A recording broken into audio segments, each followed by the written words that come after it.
Welcome to Foods and Flavors. This is Shilpi. Let's make pizza today. Usually pizza is made with yeast and baked in the oven, but in today's recipe we are going to make pizza without yeast and without oven. The dough that I am going to make today can also be used to make kulchas and naan. So let me show you how to make this easy pizza.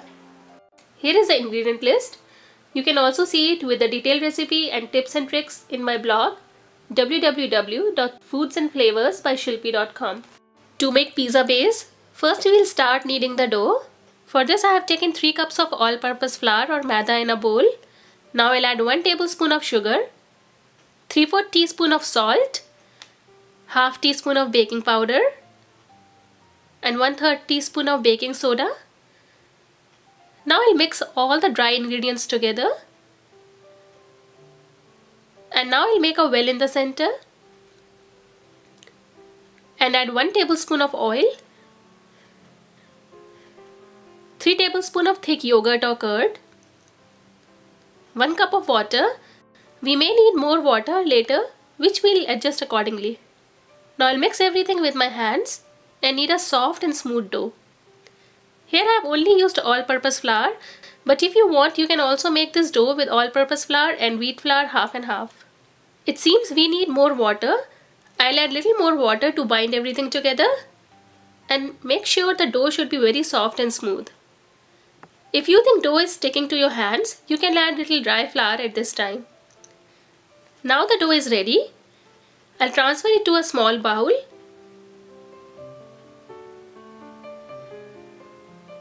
And I'll take some oil in my hands and knead the dough once again so that the outer surface is coated with the oil. Now I'll take the dough and push the sides like this. It helps in keeping the air trapped while the dough is fermenting. Now I'll cover the dough with a wrap and let it rest for 6 to 8 hours at warm place. It's almost 8 hours and you can see dough has become almost double of its size. And I am now ready to make pizza.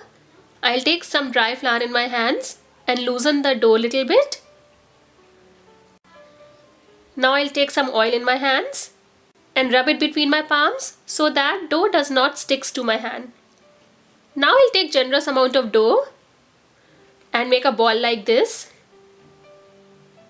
With this amount of dough you can make 5 balls. Now I'll keep it aside on a plate. In the same way I'll make all the dough balls. And now I'll leave the dough balls for 10 minutes before making the pizza. After 10 minutes, I'll take 1 dough ball and dip it in the dry flour and roll it to a 8-inch circle. Now I'll take the fork and prick the rolled dough everywhere, leaving the sides. We are doing this so that dough does not get puff like chapati while cooking. Now let's switch to the stove and make the pizza. Here I have already heated the pan at medium-low heat. And now I'll put the pizza base on it and spread it a little. Be careful and don't burn your hand while doing this. I'll let it cook for 5 to 6 minutes or till you can see light brown spots on the downside. Here make sure that pan is already hot before putting the pizza base. If it is cold, it will make pizza base dry and hard. It's about 6 minutes. Let me check the base. I can see nice brown spots. Let me turn the pizza base. And now I'll apply pizza sauce. Here I am using store-bought pizza sauce which is easily available in grocery stores. I'll spread it all over the pizza base. Now let me add some toppings. Today I am using some chopped bell peppers or capsicum, some sliced onions, some olives, and now I'll sprinkle grated mozzarella cheese all over. I'll also sprinkle some Italian seasoning.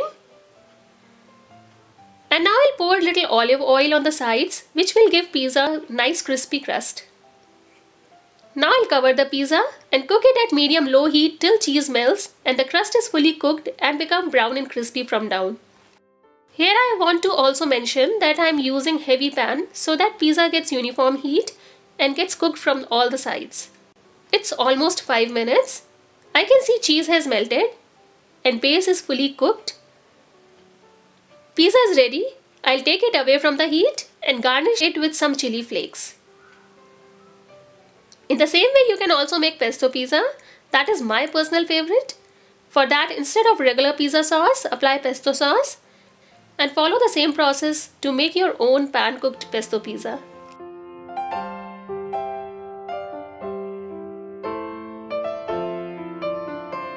Try this pizza at home. I'm sure your family will love it. For more recipes, you can visit my blog www.foodsandflavorsbyshilpi.com, or you can also visit my YouTube channel and don't forget to subscribe it.